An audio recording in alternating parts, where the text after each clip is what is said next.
Welcome to episode number 39 of About the Cards podcast, live tonight on YouTube, as always, with my host at Junkwax Twin, Stefan Loeffler, our trading cards, Ben Wilson, and I'm Tim Shepler at Big Shep 79. We are a podcast by collectors for collectors. We're hoping to bring you a smart and insightful podcast discussing trading card collecting. We're live every Wednesday at 8 p.m. on YouTube, and you can always follow us on Twitter at About the Cards. We're available on iTunes and Stitcher, and make sure you subscribe on all those platforms along with YouTube, and you get a little notification, especially on YouTube when we go live, and listen when the show's going. What's up, fellas? How are we doing tonight? Doing pretty well. How things over there in California? Oh, we had sun. We had the sun today. It didn't rain up here. It was gorgeous. I had the windows down, cruising with the jams on. You know, must be nice. Old school. So, yeah, it's been an interesting change of pace. It was nice to see the sun for once and kind of dry things out. I'm at work today, and my wife's selling our third car. She's like asking where the registration was. Somebody knocked on her door, and they're like, "You want to sell the Volvo out there in the yard?" Yeah, dude, it's up for registration renewal.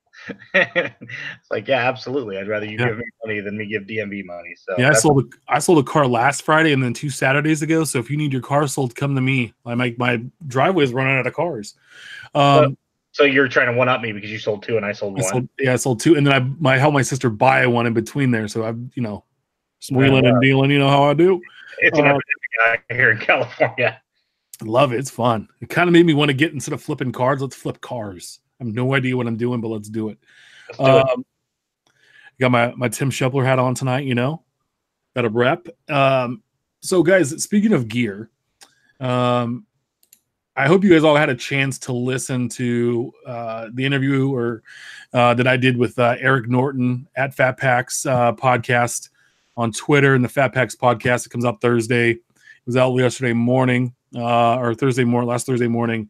And I shared to him the story about Brian, the Bice family, and what's going on with them lately. And then Eric shared a story of a similar tragedy with his family. And he came back to me and said, "Hey, I want to do something. I want to put a shirt together with the hobby lineup. I want to make a lineup card that lists the podcasts in order and kind of how they fill into the week.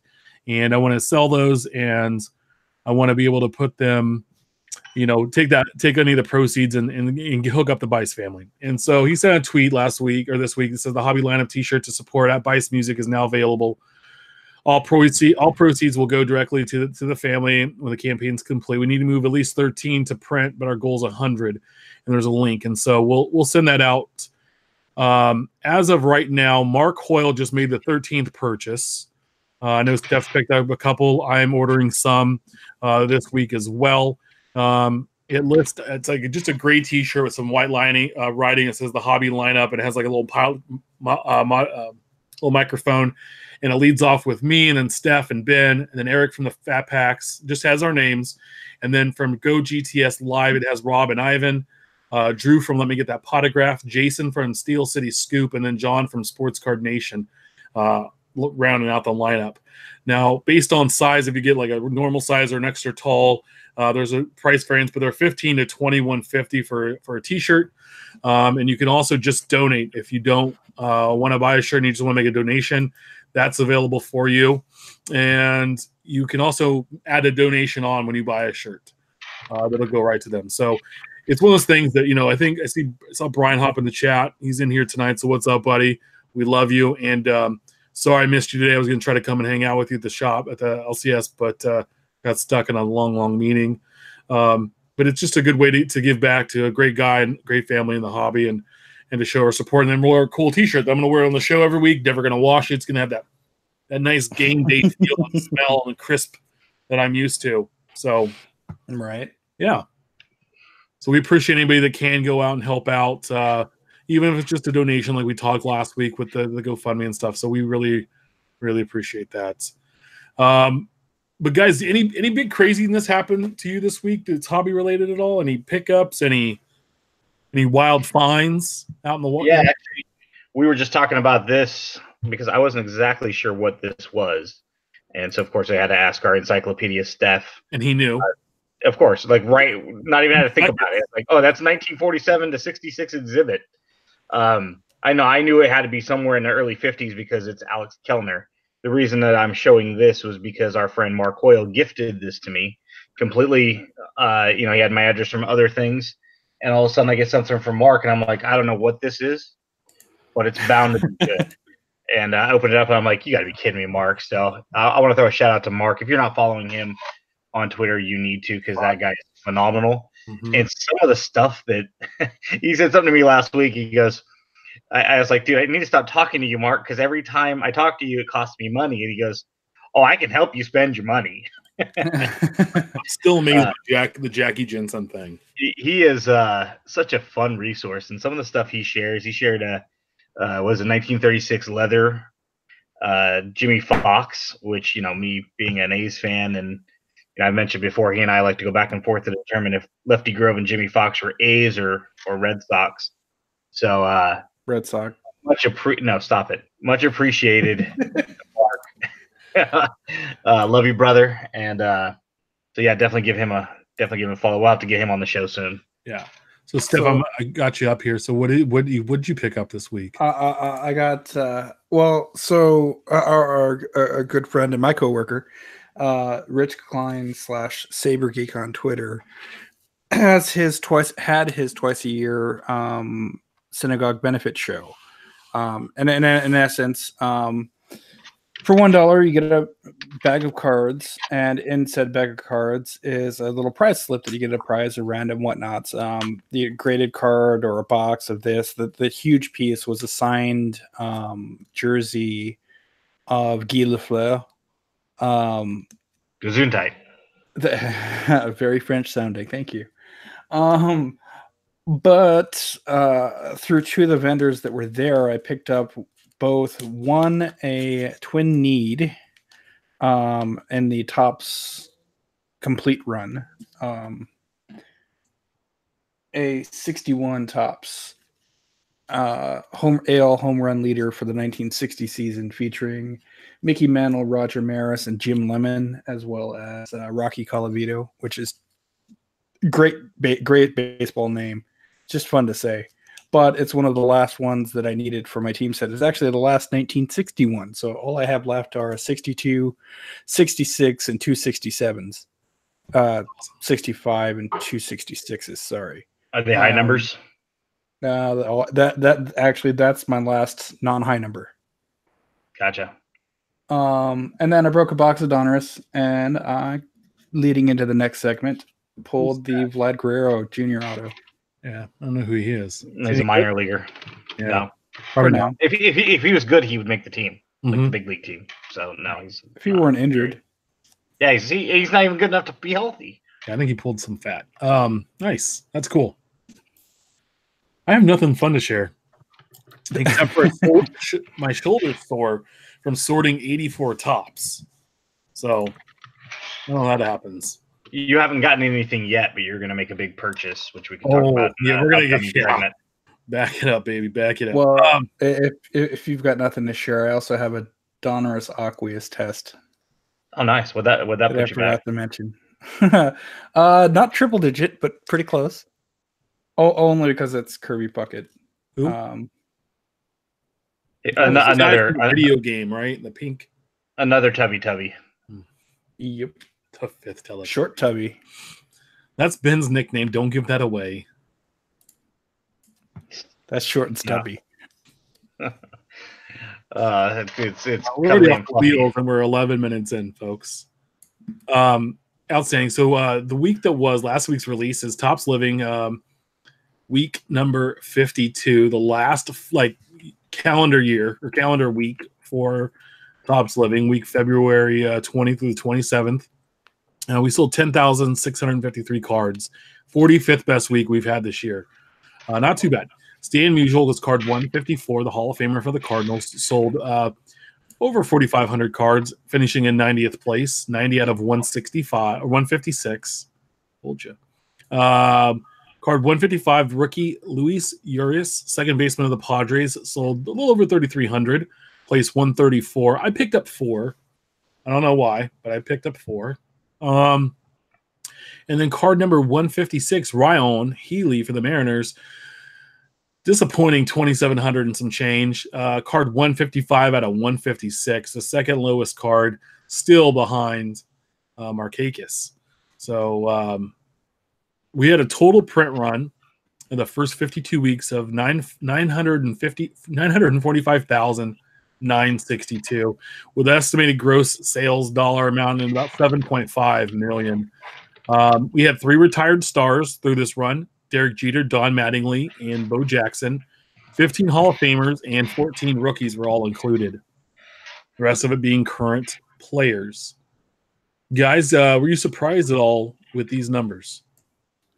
I wouldn't be surprised, outside of, just printing money, that this could have very easily been Topps' last Topps Living set. Just because Topps now is returning and they're now pushing the 150th year set. So something interesting. So they sold just under 950,000 cards, which if you divide that over 156 is just a hair over 6,000 per card, which we know is inflated by, 45,000 by Acuna. Yeah, like card 10 through 50, card 40. So if we take an average of, say, 3,300 per card moving forward, which kind of seems to be, fair. If we extrapolate that over 52 weeks, you're looking at just over 500,000 cards. If you run that against the first years, you're looking at the second year running at about 54%. So just over 500,000 cards, which isn't bad considering I imagine they probably don't have a ton of. I mean, a lot of it comes down to what they're paying the artist, honestly. Yeah. I'm assuming they own the rights to the images already, so that's probably vaulted. And then, of course, printing costs. So I'm sure they're still going to come out pretty well, even if they're selling half as much going into year 2. But it does look, as we've mentioned many, many times, that's the new norm.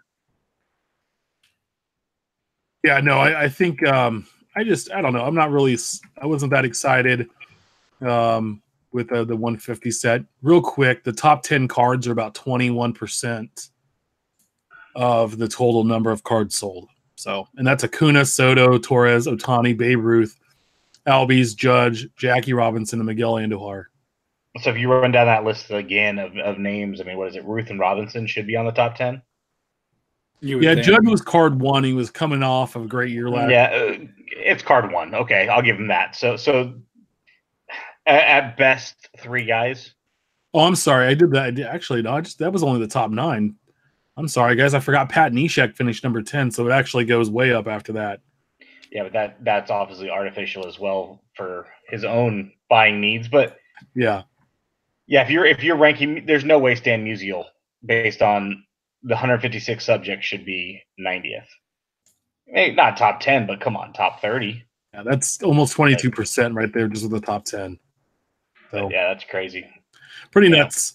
I know I'm excited, and somebody said that this Cardi C, who, hey, by the way, thanks, was a new subscriber today to our YouTube page, said that it's going to be an all-time low. I don't think so, because I think alone I might just make the number move. I don't know if I'm not going to go Neshek on it, but we'll see. We'll talk about that. We also had 2019 Panini Donruss, obviously. Steph broke some. 2018 Panini Encased Football, 2018-19 Panini Select Basketball, and then 2019 Sage Hit Premier Low Draft Series Football. So a lot of selection. You had college with new NFL prospects. You had basketball, football, baseball, all out last week, which is nice. That's always kind of fun, a lot of different sports. Just missing hockey. What? Oh, yeah. Well, we're going to talk about hockey this week. Hot off the press is this week's new releases. So the first, I don't know, is this year 2 that we're going to call it? Week 53 is what I have it listed as, of Topps Living, the week of March 13th through the 20th. Card 157, Anthony Rendon, third baseman, the Washington Nationals, the 8th National. Probably now their star, would you say, along with Scherzer. Card 1 5'8". Garrett Hampson, rookie, second baseman, Colorado Rockies, the 5th Rocky. And everybody knows that I'm a Hampson PC guy because he's my buddy's little cousin. And I'm very excited to see. And they got a good photo. It looks great. And then also card 159, Jose Abreu, first baseman, Chicago White Sox, the 5th White Sox. So, you got a rookie and you got two All-Stars on here, right? Rendon's been an All-Star. Not a bad week. I actually thought he used a better rookie. I thought it was actually a pretty solid week. Card C in the YouTube chat, it's probably right. It's probably not one of the stronger weeks overall, but it's name value, name recognition. Maybe we're a little biased towards Hampson just because we're friends with him, and so we hear that name more than other people. But Abreu gives you the Cuban side of things, so maybe he'll get a little bit of a bump from that side. And then Rendon is probably in line for another big, probably 80% of what Arenado got. If he resigns with the Nationals, so it's a good week. Not bad. Got a little bit of star power. I was excited. I know you were excited. Well, I got a tweet that said from Topps Living Stat Tab, because Big Chef's gonna be excited this week, and I thought Brett was in it, and I was gonna be like, "I'm gonna be poor." And so it's Hampson. Well, he also had, or our friend Once a Cub, Matt, had mentioned another set that had come out, the 150th anniversary on-demand set, and McGuire had come out this week. And he's like, how many has Ben buying? And I said, 1 is all you need. And then, he makes a comment about that because when you found out Hampson comes out in Living, you're like, back up the Brinks truck. So he's like, Ben needs 1 McGuire. It's him backing up the Brinks truck. And so I'm like, 1 is all you need. How many 87 Topps McGuires do you have? No, I did have. Listen. I had a disclaimer. It said, let's move on. Yeah. Anyway, 2018 League Valiant Baseball comes out today, or actually yesterday. Is listed for $130 a box, 1 pack per box, 5 cards per pack. You're going to get 1 graded autograph. Sounds familiar. And 4 additional autographs. They're a chrome card. There's just pulling up some photos here. 72 card set, all numbered at a 99. And there's 7 parallels. Prospects to look for: Alex Baum of the Phillies, Casey Mize of the Tigers, Fernando Tatis of the Padres, Joey Bart of the Giants, Peter Alonso of the Mets, and Vlad Guerrero Jr. of the Blue Jays. And that's Fernando Tatis Jr. too. What did I say? You just said Fernando Tatis. No, it's Fernando Tatis Jr. There you go. We all know. If Fernando Tatis was in it, then the set's going to be just the best set of all time. 2 grand slams in an inning. Yeah, he did that with the Cardinals, right? Yeah, 99. So it's another one of those. Hey, if you prospect and you want some autos in there, you're going to be able to guarantee yourself a handful of autos, and one of them will be graded. So just interesting, right? Because I think he used Beckett to grade them. Yeah, it looks like that. And so he's been always kind of outspoken about Beckett, right? I'm not gonna anyway necessarily spill the beans here, but where Leaf is headquartered to Beckett's headquarters, pretty close. Yeah, I'm just saying. I know that they're but probably has something to do with that. Yeah, I just thought it was funny.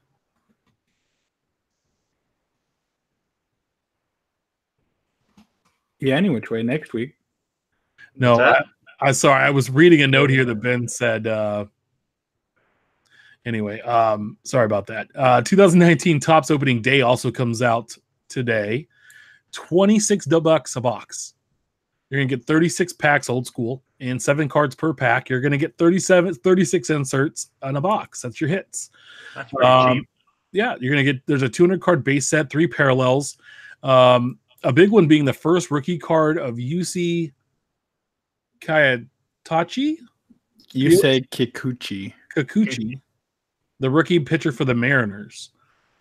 5 autograph card. There's 5 autograph card sets in there, 3 mem sets, but those aren't guaranteed. 7 insert sets. So a couple of the cool, I thought the autographs are the mascots, right? You can get mascot autographs in there. Somebody showed one on Mr. Met from a couple years ago. So it's a very similar look to when we were Topps Series 1. When we were doing the iconic collection, I mentioned Billy the Marlin as one of the most iconic cards because he'd been there year after year, and we're talking about like, let's name a Marlin card, and it's like Billy the Marlin. You have Stanton and you have him. That's kind of your, yeah, you know. And Steph was just showing a Shohei that had dirt. It was a dirt relic from the stadium. Those look fantastic. And, yeah, those are pretty sharp. I mean, that's cool. Like I wouldn't be surprised if those are redemptions. They look live on eBay. It's probably just a small little plastic pouch, kind of like an acetate pouch type thing. Yeah, so that's kind of sharp. Oh, are you pulling up the map? Yep. 7-minute drive, folks. Just don't take Welch Road to Midway because it's 9. 3.4 miles. One thing I don't like about opening day is here you have, a box that's $26 a box, right? So it's catered to kids in theory. But I've bought 2 short prints off the top of my head over the last few years, one being Yoenis Cespedes and one being Matt Olson. Both short prints cost me, and these are short prints, not super short prints, both cost me north of $30. To put things into perspective, the 2019 super short prints of McGuire and Henderson both cost me around $45.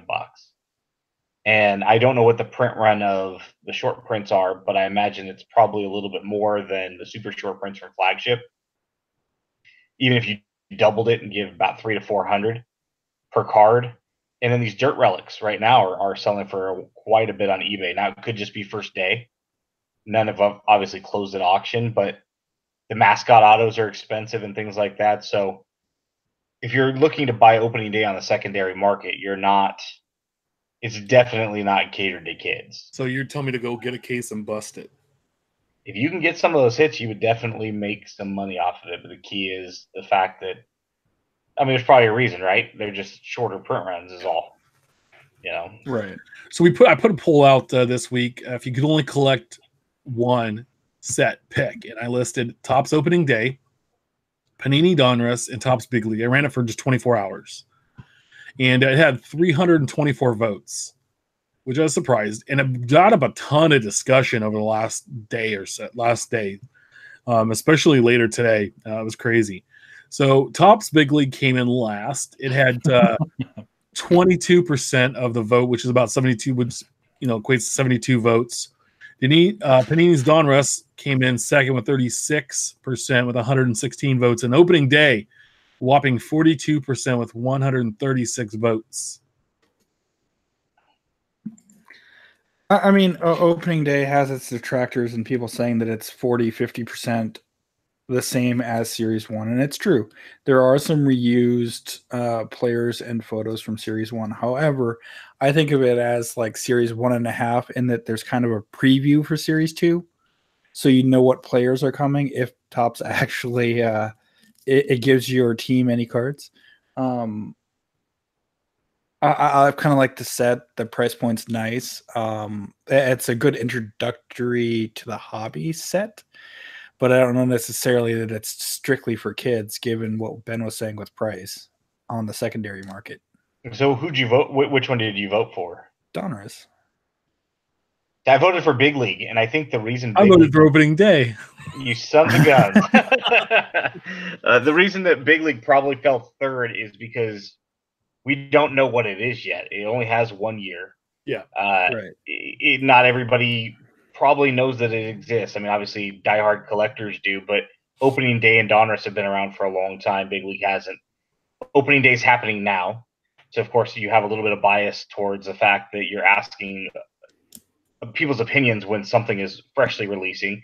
Donruss last week, opening day now. Those are the 2 sets that are on our minds. And then, of course, Donruss would never finish first because of said discussion that you mentioned. Guess what, guys? It doesn't have logos, and that upsets people. That's fine. Collect what you want, what you like.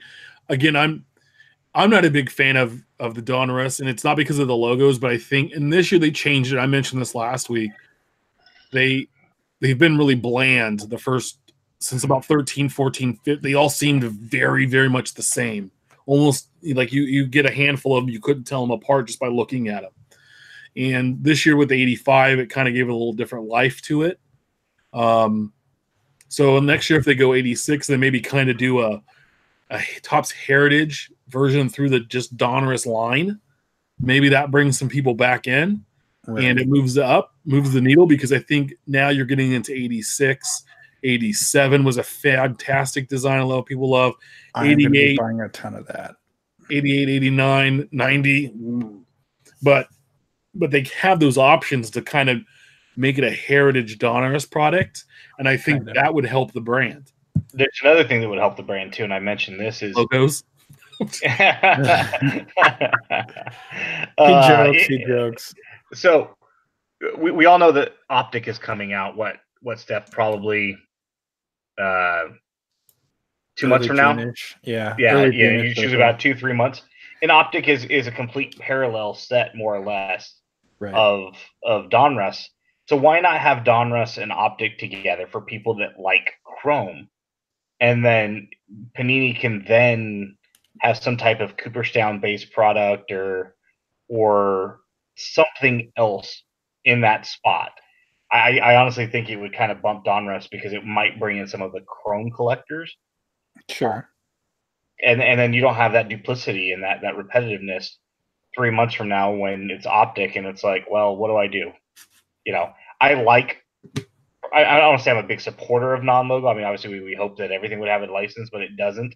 And it doesn't deter me from buying it. But when you start to add a second product that's a mirror image of the first one, then that's when I start to question, okay, I'm gonna get all the Diamond Kings I can get parallels, because I like the Diamond King look. But do I do it again in Optic? It just seems necessary. Hey, Steph, can you do me a favor? Can you pull up a picture of your Vlad autograph again real quick? Yep. So I was looking for when the Donruss Optic comes out, but I came across something here, and the actual card that Steph pulled was used in the original listing, or the sales sheet, I guess, that was used on Beckett, where we get a lot of our information from Ryan Cracknell. It's got good info. And actually it has a screenshot of the card. I just want to see if between that and Steph's card, if there's much difference. Yeah. Take a look. So I don't know if it was just the way his autograph was quite different. I mean, take a look.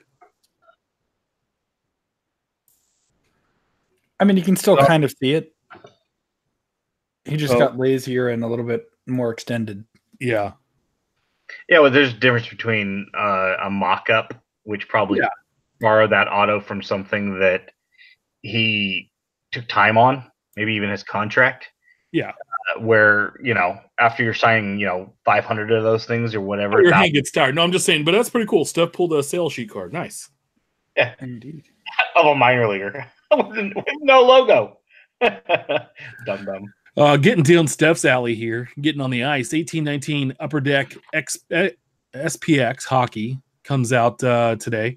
$100 a box, 4 packs per box, 1 card per pack. You're going to get 1 auto, 1 mem, 1 tech card, and 1 additional version of those, either an autograph, a mem, or a tech card. And guess what? No redemptions. It's all live. Don't tell Topps or Panini. They were able to do it. A product released with no redemptions. 2019. We'll talk about that later, more in the show. Later. As a 50-card base set, you have the stars that are 1 through 20, and they're numbered out of 299. The legends are 21 out of 20 to 25 out of 299, and the shadow box rookies 26 through 50, and they're out of 298. So you get 20 autograph sets, over 10 mem sets, 4 insert sets, one of them being that tech card, and redemption free. And Steph's pulling some photos here, and more and more we talk about hockey. Like, some of these designs on these Upper Deck cards are ridiculous. If you think if they had these in baseball or football or basketball, how awesome they would be. Now, I don't need him in every sport, but at what sport would you have if you could have Upper Deck do one other sport besides hockey? What sport would you have them do? Baseball.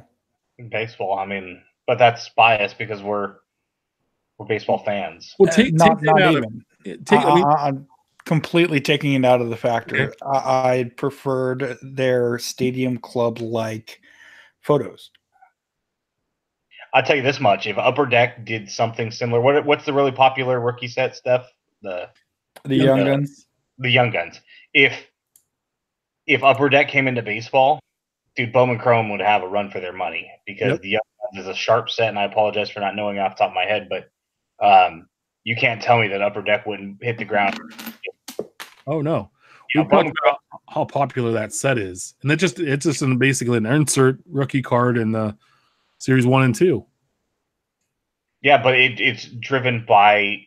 I mean, when I used to be at the LCS a lot, and there was a guy named Luke that would come in there all the time and open up hockey, and I was just mesmerized at how beautiful some of that hockey stuff is. And Upper Deck has just some ridiculous designs. And, you know, we look back on some of the older baseball stuff like Upper Deck documentary, and it's just like, what happened in 10 years? How did you get good at cards? But coming out of the gate, they were pretty good. If you look back 89 through like about, I would say 94, 95, they were really good. And then they had they got away kind of their base, and then they came out the SPX or SP and some other stuff. They had some other releases in the mid to late 90s. Victory, MPP. And then they had some just garbage that came through. And at the end, they were trash. I've went through a bunch of A's cards over the last few months. It was like a bad relationship. I'm sad that I wasn't collecting back then because Upper Deck did have a lot of good stuff through the turn of the century type stuff, and then it just seemed like they got lazy probably for the last 6-7 years, 2003 or so. It just seemed like they were just putting out product because they had to.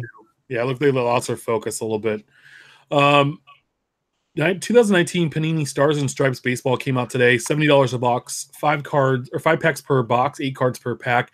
You're gonna get 5 autos and/or mem and 5 parallels in a box. Guys, no checklist. I looked again right before the show started.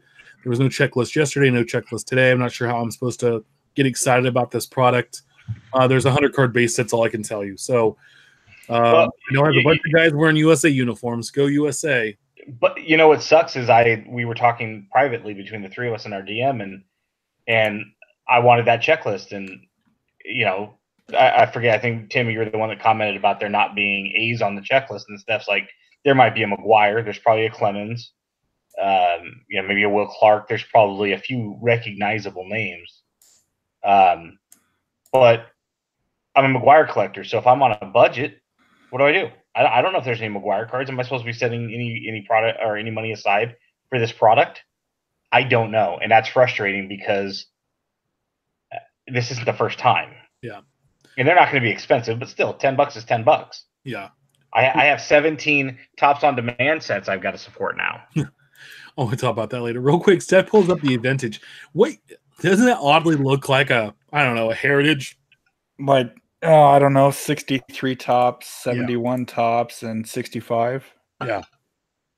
Weird. It's no, it's a pug. It's got just enough to be attractive. All right. It was a vintage set, all right. Yeah. Anyway, we'd love checklist at least the week of, so you could at least find out what's in the product, right? It'd be nice. What's wrong with a Monday checklist? I mean, I guess on a Wednesday release. Out, you're not sure what's in there. There's cards in there. Don't worry. I think. Listen, when you open up a lot of boxes, you'll know the checklist organically. Yeah. We had a quick question here from Rob Sports Cards. Do you think there's a 2019 Top Series 2 that there will have a late rookie ad like Torres or Acuna from last year? I think it really depends. I think that the only person I could really there's a couple people would be Vlad Jr., Tatis Jr. Update. Yeah, I know they're probably going to be an update, but I'm saying I don't know. Like those are the only guys I can really think of at this exact moment that I think are going to be able to jump in. I don't think that Steph, if they come up early enough, they could short print them like they did those two guys, and then also put them in. they'd have to be up by the first part of April, though. Yeah. Aaron in the chat room says Mondesi question mark. I mean, Doesn't other than those three, I mean, but he had one already. Not in in Topps update. days. So, yeah, I mean, I think we saw a perfect storm in 2012 with Harper. Now with Torres and Acuna, again, perfect storm. I don't think we're going to see that every year. But I think right. Well, I was just going to say, if Guerrero comes up on April 1st, after this injury clears and he comes up, he's the perfect guy. Obviously, if Kyler Murray were to sign in baseball and he comes up, say 2020 or something, to me, it's one of those things. It's got to be a top 10 prospect, if not a top 5 prospect, that comes up early enough in the season. Yeah. Well, now with what they pulled on Bryant and the Chris Bryant rule with bringing them up late, and that way they get the extra year. But they're going to have to readdress that, which we can talk about if you want or not. But some of the new rules that are proposed for 2012 and beyond. Essentially, as a late DM, that is in effect. Yeah, they might not be able to do that moving forward. But no, I see a Series 2 more as a Luis Urias, Victor Robles, maybe. Who's the Yankee pitcher dude? Justice Sheffield. He's a Mariner now. He can stay on the field. Well, okay, so sue me. Well, he got traded for James Paxton, so you're on the right path. It's just Eloy Jimenez, maybe. Yeah, Mondesi's rookie was in 2016 Topps. His card number 395. Yeah, he was on the 90. He played on the 15 World Series team in the next year, so he's just been back and forth though. Yeah, they blew that one. That's the problem with releasing some of these guys early like that is, if they end up back in the minors for a season or two. Yeah, kind of like Jerickson Profar, where he went back and forth. Well, now that he's with the A's, what's he, 27 or something like that? And now we might, for the first time, be looking at his breakout year. Yeah, no, I think we talked. I think he's got some potential. Ben and I, or he's on my dynasty, my co-manager, my dynasty team. We drafts tomorrow, and we had the first pick because last year didn't go so great. Having a baby as the draft happened, and then I had a baby, and then I just didn't stay up to it on day-to-day basis. We sucked. We do have Nolan Arenado, and we're building around Nolan. So there's actually some good talent. I mean, we got Robles, and all of a sudden, Hampson. I got Hampson, and Nick Stenzel. See, no, Stenzel's one that could, because if he makes that at a camp, which it's a possibility, he could be that Series 2 guy. I just thought of that, boom, in my brain. Yeah, but for our fantasy team, it sucks because we need a second baseman, and I think he's going to break camp as a center fielder. So we'll see. 2018 Panini National Treasures Football launches Friday. About $860 a box. 1 pack, 8 cards. 1 pack per box, 8 cards per pack. You're going to receive 6 autos and/or mem, 1 parallel, and then I think it's a 1 base card. 100 card base card set. 7 parallels, 30 plus autograph sets, 15 plus mem sets. I don't have more information because I looked as we were going live tonight, and the checklist actually had been released. And so the checklist is out there. You're going to get like laundry tags. You're going to get, I think there's lingerie tags. What's up? Lingerie tags? What? No, laundry tags. Oh, poor Saquon Barkley. Oh, the Giants. How dumb. I don't know if they're as dumb as the Raiders, but we will see. Second dumb.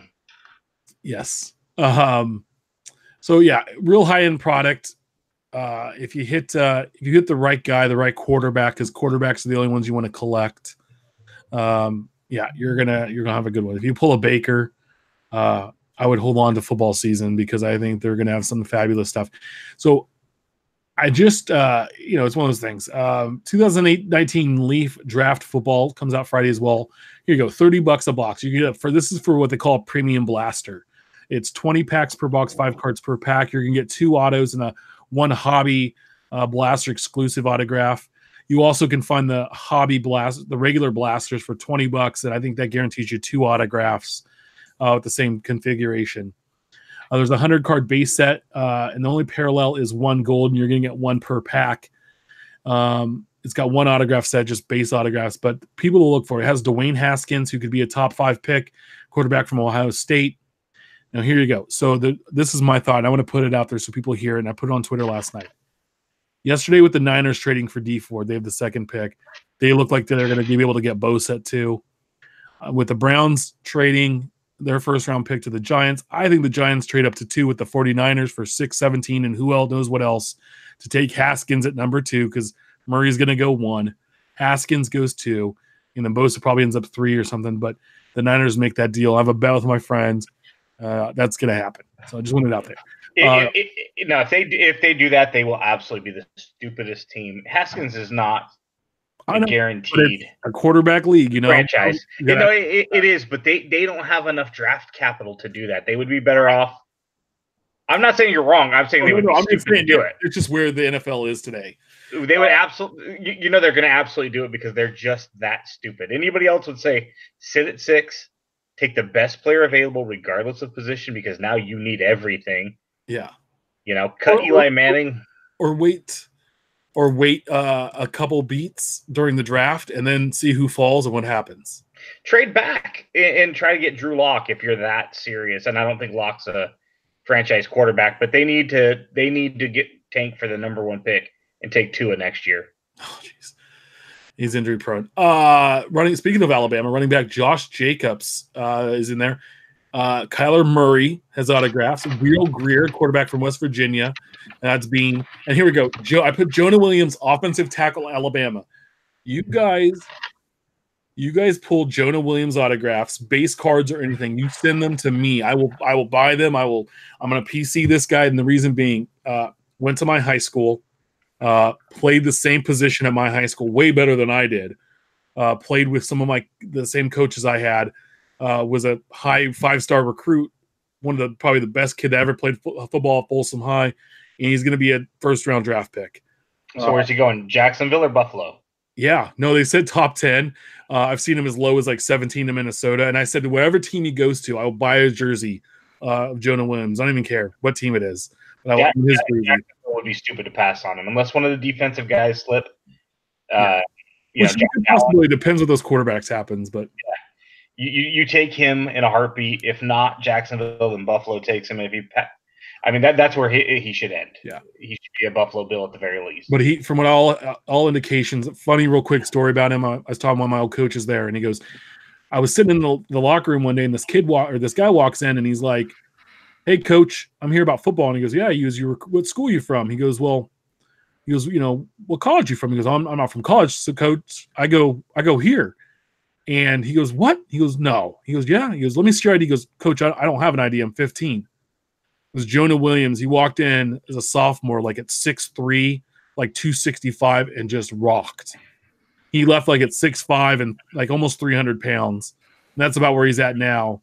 I mean, he's probably about 270, 280 in high school. I'm sorry. He gained up to 300 pounds now, but walked in looking like a full-grown man with a full beard at the age of 15. Looking like Leonard. Full beard at 15. See, maybe that's what the Jaguars should do is just have a bunch of 22, 23, 24-year-olds that look like they're 40. They've already got 40 yet, So I just thought that was awesome. I'm wishing him the world, and so I'll be supporting him all over the place. So if you get his cards, let me know. I'm your Huckleberry. What we're running heavy tonight, folks. What's brewing next week's release is just 3.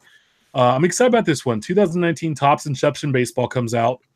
2018-19 Panini Cornerstones Basketball, and 2018 Leaf Metal Sports Heroes. They have a hobby and jumbo edition. So that's a whole mixture of hobby people or sports folks, heroes. We're going to hop into Infield chatter. So this is kind of a new release, kind of not. But Hanes is now offering Michael Jordan 30th anniversary Fleer cards in various packs of clothing. There's a great story out by Ryan Cracknell on Beckett about it. It's a 50-card base set. There's 5 cards per pack. You're going to get 2 base, 2 red and or blue foils, 1 all-star insert. There's 800,000 packs according to Haynes, and Mike signed 10 of the cards. So I had to get some new for new undergarments, and it made me pull the trigger probably like a week or two earlier than I would have.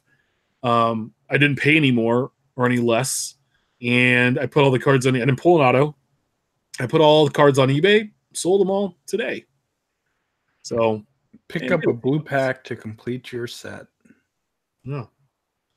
So they're a really glossy, thick stock card, but super generic and dumb photos. But all kind of for Michael's ads he's done.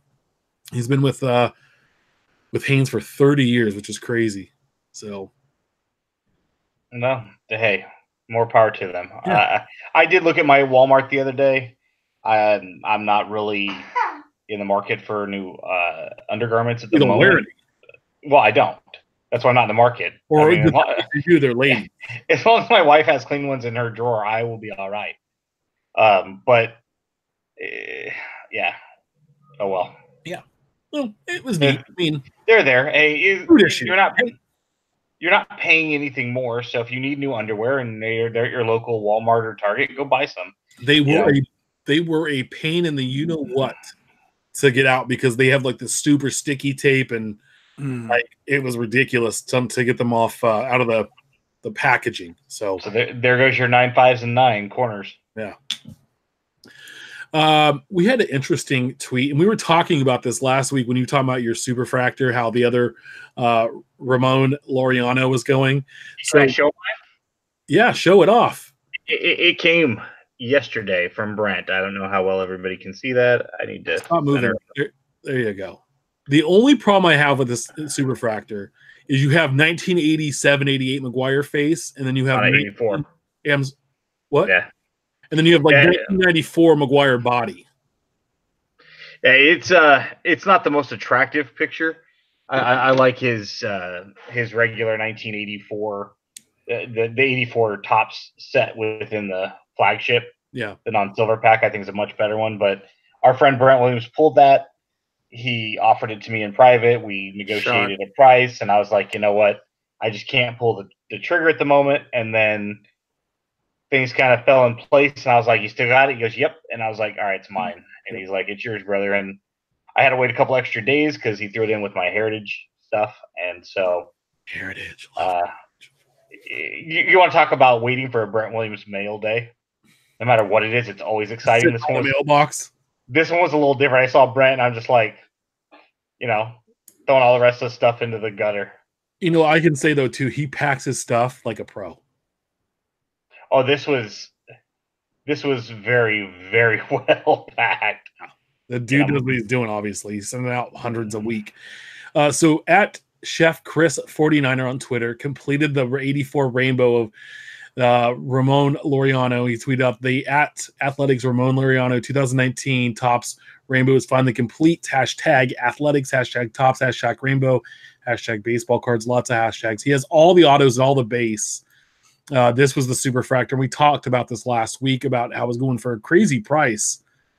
And I just thought it was really interesting that we talk about it and all of a sudden on Twitter it pops who bought it.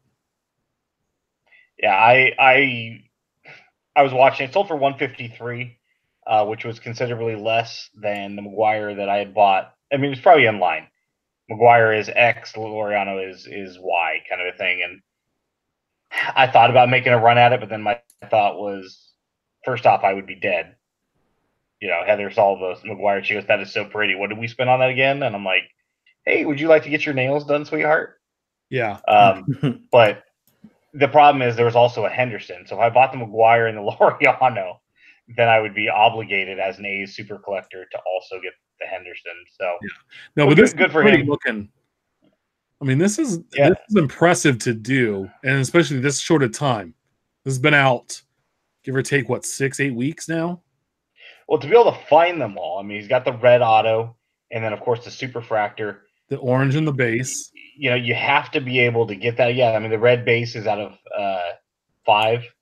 The orange is out of 25. I mean, I've got the entire rainbow of McGuire base non-auto. I'm just not going to spend $800 to put together the 4 autos is what it probably costs. That's impressive, though. You got to give it up, man. Like that. And then this guy pops and becomes. And I said when we tweeted, we were DMing the other week, I said Puig, and I didn't mean the same type of player, but I'm talking about the same kind of buzz, right? Because you remember he came up for that short little time, that second half of that season. Anything that had his name on it was like Luca, it just sold. Oh, I'm honestly, I picked up a Laureano Donruss auto the other day for $10 shipped, and I'm sure, in comparison to the top stuff, yeah. And again, I don't know if it's because he's got the Latin background, so it's bringing in a new market segment.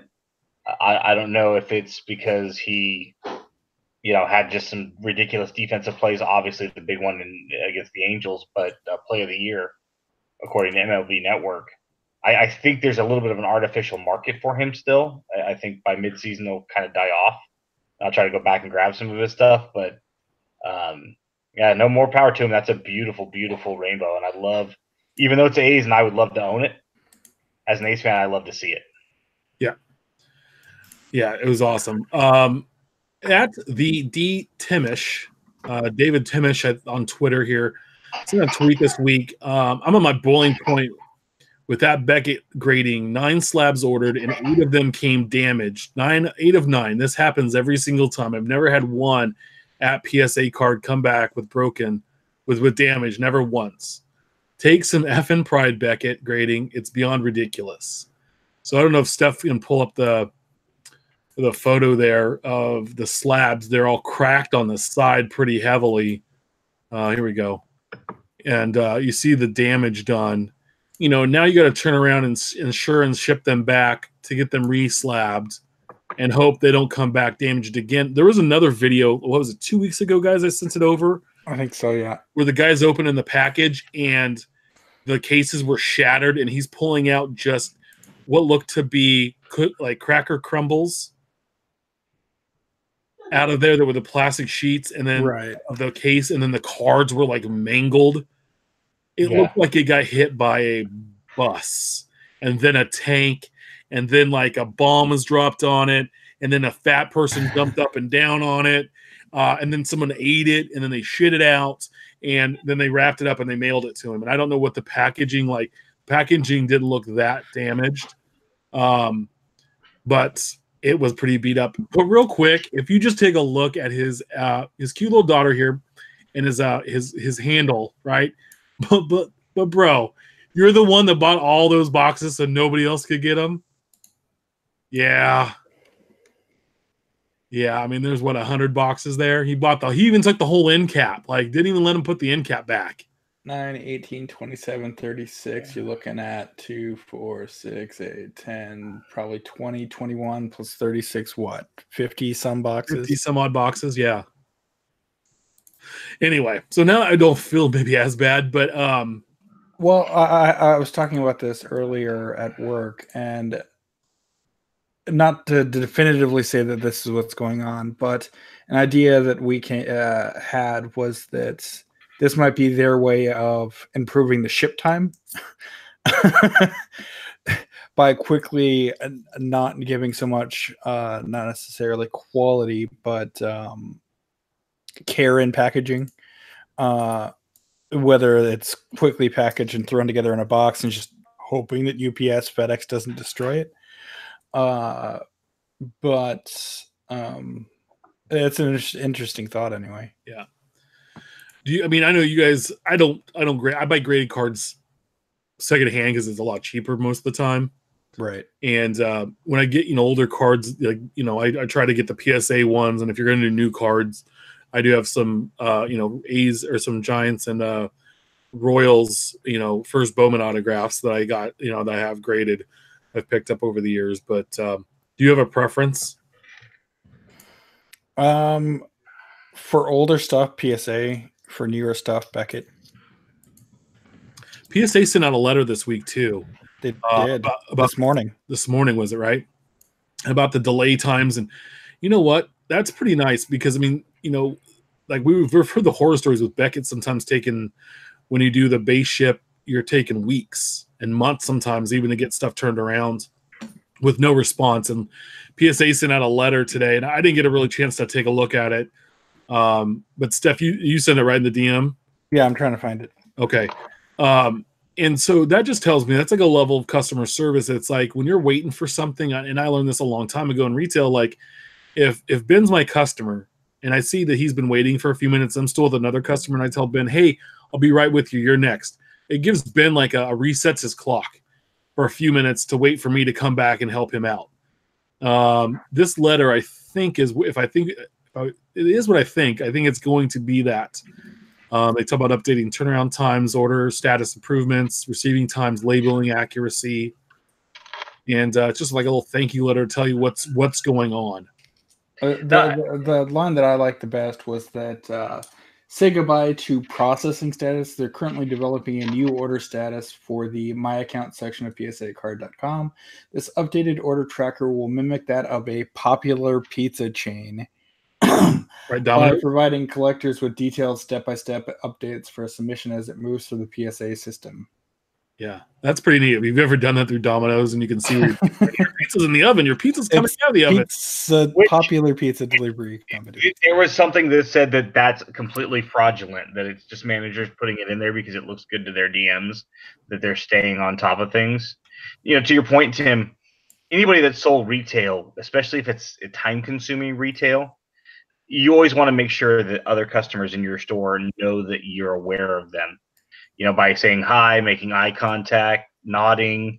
You know, if they're online, if you're at a location where, you know, waters are available, you can always offer them a water.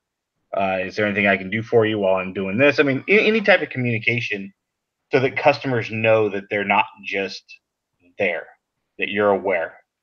That customer service 101, man, that goes so far with people. Yeah, it means a lot.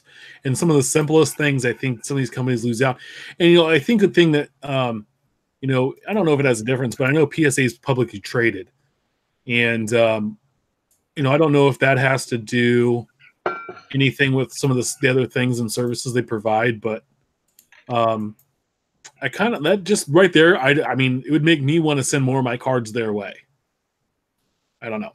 So yeah, no, absolutely. I mean, at the very least, it's showing that we're aware that there are issues or have been issues in the past. But Right. to answer your question earlier about which one I prefer, neither, because I don't grade. And the reason I don't grade is it's far too subjective. And he who has the most submission wins. I mean, it's an arbitrary process. Yeah. And I don't like that. And, you know, we've mentioned it before about facsimile autos being graded. That's it. As soon as that happens, I'm done. I'm not sending my cards at all. Besides, they don't fit in binders. Yeah. No, I mean, there's like I have a Brett one going. I want every one of his, you know, his base tops cards graded PSA. And it's just because I wanted a graded rookie of his, and I thought it would be a fun little project to do. So it's not something I'm like dying to finish. I'm a few cards. There's a couple cards I might actually physically have to send my own to get graded to get them because I've never seen them. You know, I've looked at pops and there's like one or they're off centered or anything. So anyway, I want to move on. So we talked about checklists not being available, and now brought up the topic releasing a product without a checklist. Like, why is this such a frequent occurrence lately? I know, like over the last few years, it seems to have been getting maybe a little worse than previous. But you know, doesn't the manufacturer know what product they actually offered or put into the product? And you know, I know maybe the autograph, you don't know every autographs because you don't know all what came back, maybe, but you at least know what the base cards are. Like Stars and Stripes isn't that hard. There's a base set to it, so you at least know the 100 guys you picked to be in the base set, right? Well, don't you send something over? Or you design it too, and then you just put it under your name, and then, you know, Ben and I are the guys actually making Stars and Stripes. But that's the thing is somebody knows. So even if how many times in high school? They're not even back, Mom. How many times in school did you hear that? Hey, get notes from a friend, right? Yeah. So if you're with one of these companies, you know, Panini's the culprit at the moment because they're always the ones that have issues with checklists.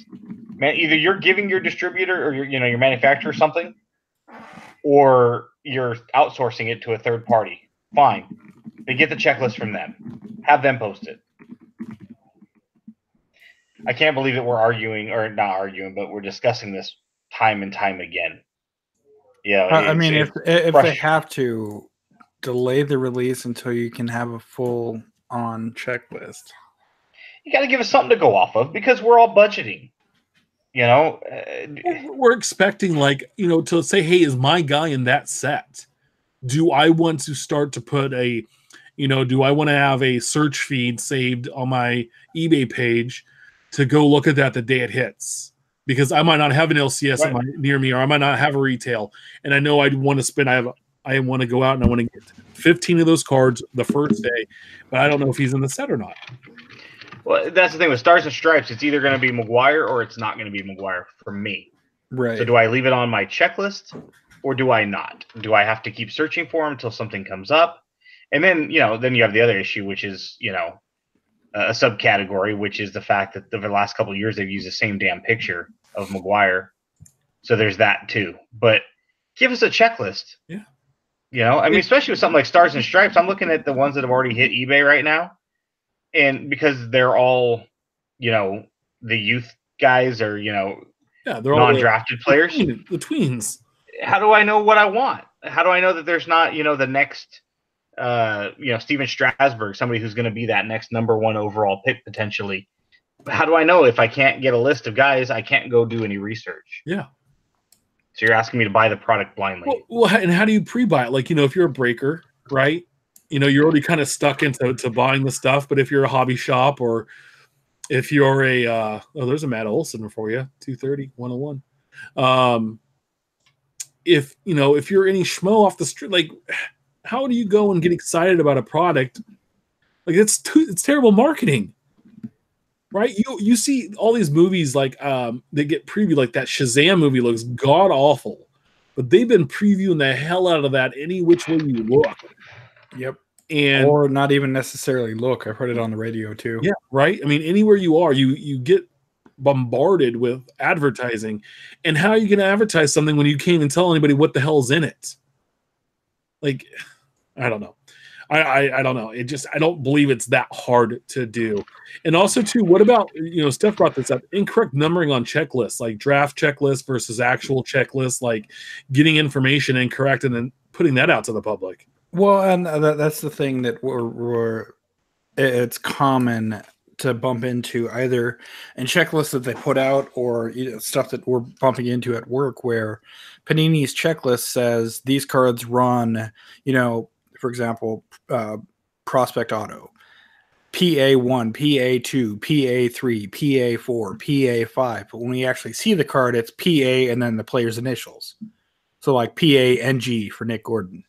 Yeah, I hate that. Use numbers, bro. It's not about the alphabet, it's about numbers. Or put the initials on the checklist. Yeah. If you want to alphabetize it, because it's about alphabetizing, not numerical, that's fine. But yeah, I've entered many checklists like we all have, and it's like, you have another subset, and it's like that's card 6 and that's card 9. And it's like there's no way I buy that relic and it's going to have the number 9 on the back. It's not. Right. Yeah. It's going to be a bunch of hyphenated letters, and that's fine. Why not use those? Yeah. I don't know. And then also, too, about Allen Ginter, like unannounced checklist shenanigans. So, Steph, explain the shenanigans you're talking about. I love that. Well, I mean, in Series 1, Series 2 update, whatnot, you have the unannounced short prints that pop up as the set goes live. But with Allen Ginter in particular, you have the short print base set, but then you also have like complete mini runs that nobody knew about until the set actually gets released. Like glow in the darks, right? Or wood minis, or where are my wood minis?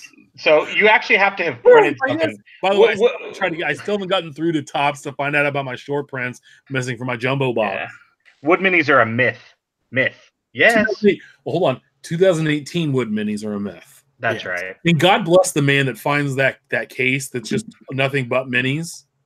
Because I'm assuming that's what happened. He's going to open like that case of Allen Ginter, and it's all wood minis. Like that one guy that got the laundry tags. The laundry tags. All the laundry tags a few years ago. 2017 or 18. Museum, I think. Museum was nothing but laundry. Every pack opened had a laundry tag in it, and he was like.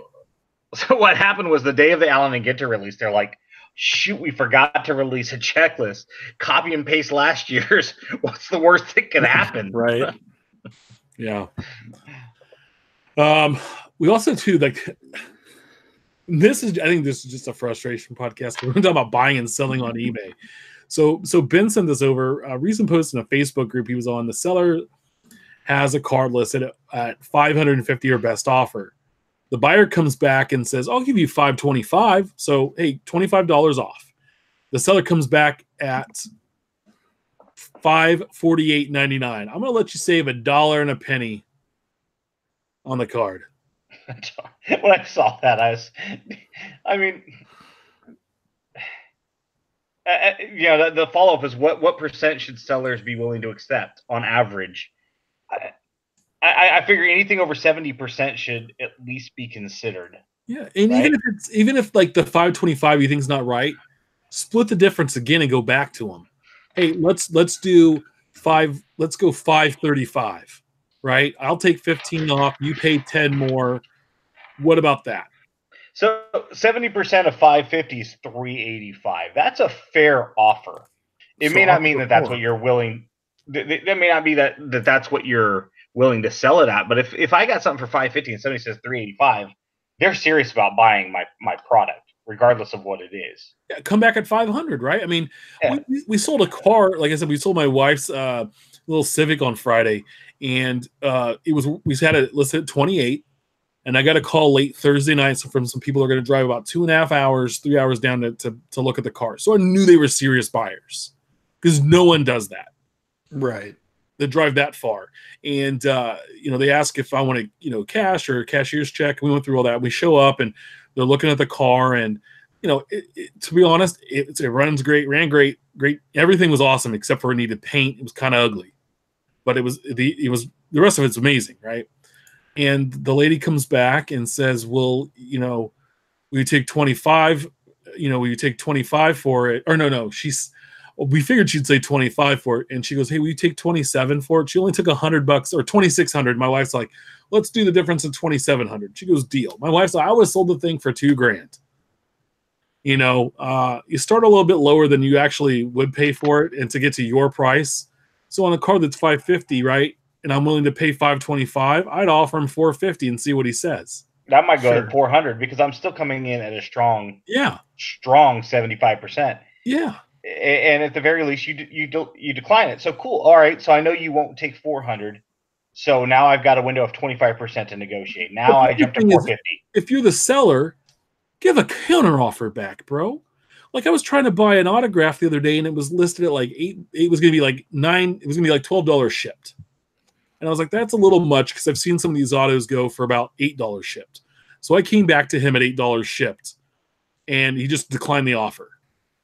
And I was like, okay. So I sent him a message, and I said, so are we even close? And he goes, I don't know. You tell me. And I was like, well, I don't know. You're the one selling the card. Right. Because, if it's $1 we're talking about, okay, I'll pay $9 to get the card now. But I'm not going to come up to your $12 because and then I turned around and bought 2 of them for $550 shipped from a one seller that had 50-cent shipping. I know it's going to probably be PWE, but okay, no big deal. Who was it from? Two Bros? One was from Two. Yeah, I think actually it was both Two. I think they both were Two Bros. Yeah, they're PWE, but you end up saving, and they package well. Oh yeah, I've never had it yet. It's a $5 auto, so if it comes dinged up, okay, that's my fault. Whatever. What I'm saying is, offer back a price, bro, or just say, like, no, man, that's then don't have best offer on it. Have for sale at this price. I told you that negotiating the Chris Davis Heritage Team Color Swap somebody had for $39.99. I went on a rant about that price, and the last one sold for $11.50 or something at that time at auction. So I offered the guy $10, and he's like, "Give me 11." And I'm like, seriously? I mean, obviously he knew what the market was at that point, I'm sure. So he came down to what the last sold one was, but from his listing price, he dropped it 75%. But he knew. But see, the thing is sometimes like when you have a card like that, like I pulled a gold Jeter out of the silver packs, and I asked you guys, hey, what should I put it at? And I think we all said around $60 or $75, right? Something like that. I think I threw it up on eBay for $65, and they paid shipping. And a guy came and offered me $45 about 3 hours into it being on there, and I wouldn't accept.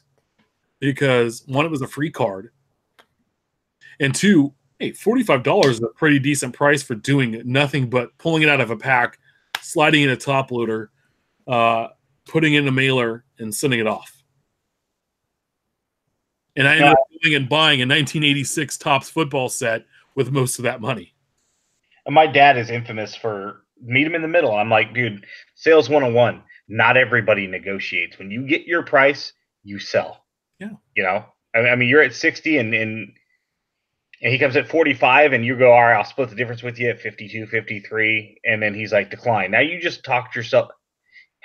Is that going to be worth walking over? Maybe it is, depending on what it is. Yeah, but for $7, it wasn't. And I'm just like, hey, man, it's money today versus waiting for money tomorrow, right? Yeah. Because now I got to sit on it more, and maybe I passed up the best offer. And I had that big hang up when I sold my Judge Bowman Chrome Auto, and taking a best offer for maybe a little less than I wanted to, but it was ungraded, and I feel like I got a fair price for it. It was around $800. So at the time, I could have held out for another $100, but I also he could have gone out and done something that dramatically affected the price of that card 2 days later. Well, I was waiting to make $100. So always know what you're willing to take, and don't always try to bleed somebody out for the very last dollar. I've walked away from so many deals over $1 or $2 because I was already at my cap. And sometimes it's out of principle that the dude, I mean, somebody responded in that thing and said, I would gladly pay $575 for the next one from anybody else than to pay $550 to that jackass. Yeah. And another thing is selling cards, and is selling a card today for a quick flip for $5 or $10. Is that worth like a rookie card of someone? I had someone in that's in the fantasy league, Ben, the Dynasty League. They sold a Harper super short print rookie for $5,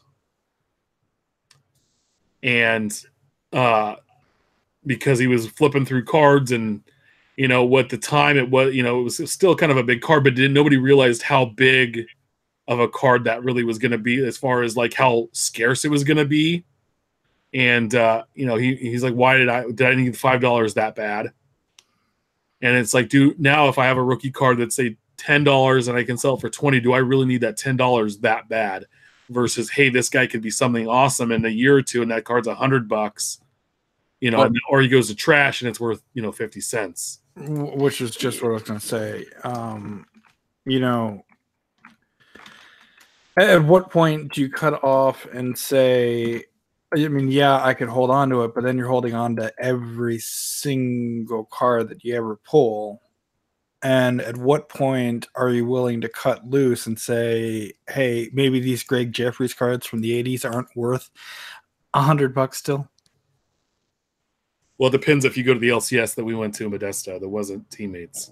Well, they are. I sold a bunch of 09 Bowman Trouts years ago for $12 or $15 a piece, because that's what they were going for at the time. And, it wasn't one of those things where anybody knew who he was going to be. Yeah. So things happen, man. I told you I traded the Star Jordan rookie card for a box of 88 score back in the day. Maybe you got to get Greg Jeffries out of that 88 score, though. And it's a variation, no less. You never know, man. How is that a variation? The small gap between the hat and future stars header. Good God. God, the other day, Steph, so he said something about an error, and he's like, you rang, like lurch. And I posted the old gif of Will Ferrell, you need to relax. Like, oh, boy. Some more eBay talk here from CW UCAT 62, or Ground Chuck. Much easier seen as Ground Chuck. He goes, out of eBay users, do your homework. Do you do your homework? I always verify autograph authentications prior to bidding. There was a seller, and it goes on, but there was a seller, and I believe it was, I want to say it was a Hank Aaron autograph, but I'm not 100% sure now. I don't remember. Let me see if I can pull it up here. They were selling an autograph on Twitter or on eBay. It was a Hank Aaron signed Perez Steel postcard. That was JSA authenticated. Now, he wasn't saying it wasn't But the question is, do you do your homework when buying an autograph? Maybe not a sports card autograph, but an autograph on an item that's been authenticated. Even if it has been authenticated, do you still look into the authenticity of that authentication of the autograph? Yes and no. The last time that we actually bought an authenticated item anyway, it was through a auction from Subway and the Little League World Series for a Dave Winfield autograph. Now, they had photos of Winfield signing it, and there's a press release from Subway at the time, so we knew it was legit regardless. Somebody type it in, and yeah, no, it's legit. But I don't make it a regular habit of buying either A, certified, or B, just memorabilia in general. But I would definitely do your homework if you're looking to spend high end. But if we're talking like just a basic Mark McGwire auto on a hat. A lot of it too, if you're buying, I saw somebody in a Facebook group a while back post a Ricky Henderson auto, and it just, something didn't sit right. And I'm like, I guess it could have been an earlier auto of his, but it's one of those things. You see Steve Grad talk about that all the time when he makes his appearances on Pawn Stars. This is what the early versus the current auto looks like. Whenever you're investing money of a sizable amount, yeah, you probably should do your homework. You should know, I don't buy autos for that reason, though, other than on certified cards, which I suppose could be, Dak Prescott it as well. Ooh. But since we're talking about eBay, did you see what our friend Ivan at Watch the Breaks just posted? No. About an hour ago, he posted an eBay response, and the guy wrote, "Why so rude? You'll get payment 1 minute before the deadline, not a second sooner. Take care." And Ivan's response, on the picture says, "Well, at least I know when I'll expect payment."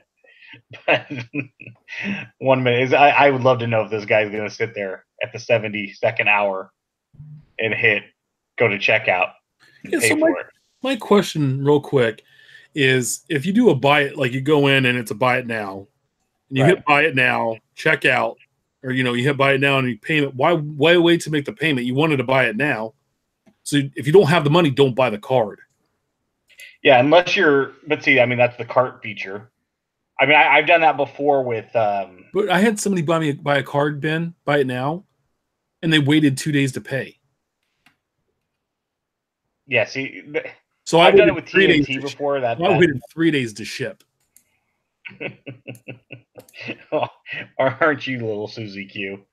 No, I like with Ted on TNT. Once in a while, I'll hit buy it now and secure it, especially if it's in a last one. Make sure somebody doesn't snake something brand new out of me. But then as soon as I'm done putting everything in my cart on a buy it now, then I request the total. And the second he invoices me, I pay. So there's no delay, Yeah. But other than that, the dude for the McGuire or for them, the same guy bought all of my Michael Jordan Haynes cards, and he sends me a note after all the auctions closed and said, "Hey, can you invoice me?" And I would email him back. I was like, "Yeah, I'll put it together." I sent it to him, and I sent the invoice minutes later, and then it took him 12 or 13 hours to pay. Not a big deal, whatever. But I was just like, all right, bro. Well, unless it's overnight. I mean, like right now, it's like the middle of the day. Yeah, I mean, like right now, if I bought something, I just want something at auction, and I immediately pay. There's no reason for me to wait until tomorrow to pay. Yeah, because I'm sitting right here. But if I just want a bunch of stuff at auction and I request total, you're not going to get paid.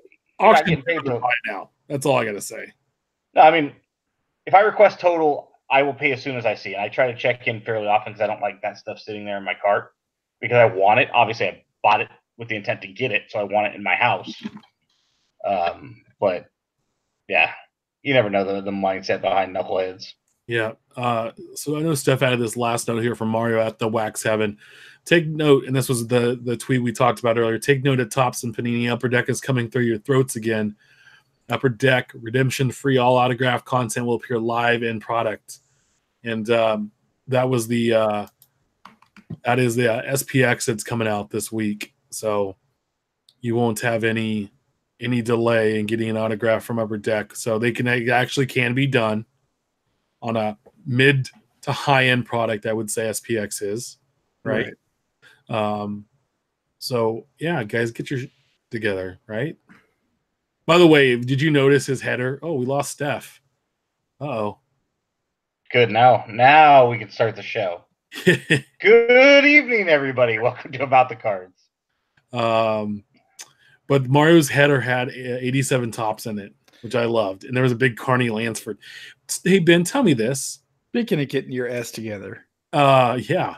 Tell me this. Why did the A's go away from that awesome green and yellow they wore in the late 80s, very, very briefly in the early 90s, to the ugly, like forest green that they sucked with in the 90s?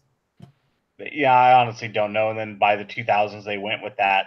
Like everybody has the black. Oh God, I hate those Royals hats. Yeah, the Royals, Detroit Lions. I think every team has had their black some version of a black because it's all got to be marketability. Yeah. I mean, why are the A's now all of a sudden doing the Kelly green? Because that's first off, it's a beautiful color, but it's one of those things too. I mean, look at me. I don't buy memorabilia, but here I am with a Kelly green A's hat on. You probably can't tell because of the lighting, but I wanted to buy one. Well, I'm not a memorabilia. I don't buy a whole lot of hats. I don't buy jerseys. And next thing you know, I'm buying the Matt Chapman giveaway on eBay because I didn't get a chance to go to the game. And the Matt Chapman jersey is Kelly green. This was a giveaway hat that I bought on eBay. But all of a sudden, I'm looking for stuff like that. Why? Because I like the color. That's probably all it came down to. You can wear giveaway hats? Because I can't, because this is the A's hat from last week. It still sizzles when I touch. But I had to put it on the last notch to fit my noggin. Well, I mean, look, Barry Bonds and Bruce Bochy look at you and go, God damn, that's impressive. Yeah, Bochy's wearing like an 8, though. I'm only wearing 5 and 7. Bochy's wearing like a 12. Yeah, well, I'm only wearing 7 and 5/8. So I think I'm 7 and 7/8. So I'm with you. Skull brother. Right. Not even a Minnesota reference there. It can be. Yeah, I don't want it to be, though. Guys, do you have anything left? I mean, we're finishing up the show tonight. We do have a little preview I wanted to talk about. We are next week going to start, and we haven't named it yet, but we're going to start talking about old manufacturers that don't really exist anymore. We are going to cover Upper Deck, but kind of like what they were and their history and what they've become. We're going to talk about Score. We're going to talk about Fleer. We're going to talk about the original Donruss. We're going to talk about the original Leaf. Actually, there's a couple of versions of the Leaf, so might be two. That might be a combo episode of the early Leaf, and then the Leaf that us youngsters in our late, 30s and 40s understand. Gowdy / Gum Inc. / Philadelphia / Bowman. Yep. That's all one company. Yeah, and we were going to talk about the TCMA cards and probably OPG. OPG was on the list. No. We're not going to talk about OPG. We're going to let Steph and a special surprise guest talk about that. While Ben and I sit here and just eat popcorn and watch. Oh yeah, because it's the only time we'll be silent. We mentioned OPG, was it last week, and that we were talking about this, and all of a sudden the special guest to be just all of a sudden lit up my DM. He's like, the next day he's like, I'm sorry. He goes, I was up all night, and he goes, and that's just the surface. And I'm like, cool. Tim and I will go out for wings or something that night. But yeah, he's a good friend of the show, and the whole purpose of this was brought on by again a YouTube video that I was watching of some alleged baseball card fans with like 100 times the followers we have, bro. Yeah, and somebody had asked what is OPG, and they explained it on the dollar menu version when it's like a robust 8-course meal, and just a copy of Tops from Canada. That's all it was. It was a carbon copy, and it's like, all right, hey, cool. We'll let Steph go, and we'll sit back and watch because. And absolutely Pinnacle. Pinnacle, yes, Pinnacle is on the list too. For sure. Yeah, so we want to give each company enough run so that everybody, because I'll be the first one to admit. I mean, Steph starts talking to me one time about these 1952 Tops/Canadian. Do you have the Canadian ones? And I'm like, he goes, it may or may not exist. And I'm like, what are you talking about? And then he starts sending me links like he loves to do. And I'm just like, yeah. God, I love you. In like seconds, man. Seconds. If you have a question and you don't know what something is, send Steph a picture. Because if he doesn't know instantly, he has that's smarter than he is. Steph, let me ask you a question real quick. Because I know you're going to know if they do. Do you know if unicorns and mermaids exist? No. No, they don't, or no, you don't know? Yes. You know trolls exist. Obviously. Look at Ben. Yeah, I stole that from your mouth. Yep. Calling me a troll is like you're a troll in person and you're a troll on the internet. Height by width by length, right? It's like we also troll people on the internet, which is just even, troll people on the internet by height, by size. I'm like, a troll on leprechauns, Well, you don't wear the green. I alluded to it earlier, and I actually figured out the difference. Look at the spacing between the cap and Future Star. Oh, yeah, it's quite a bit different.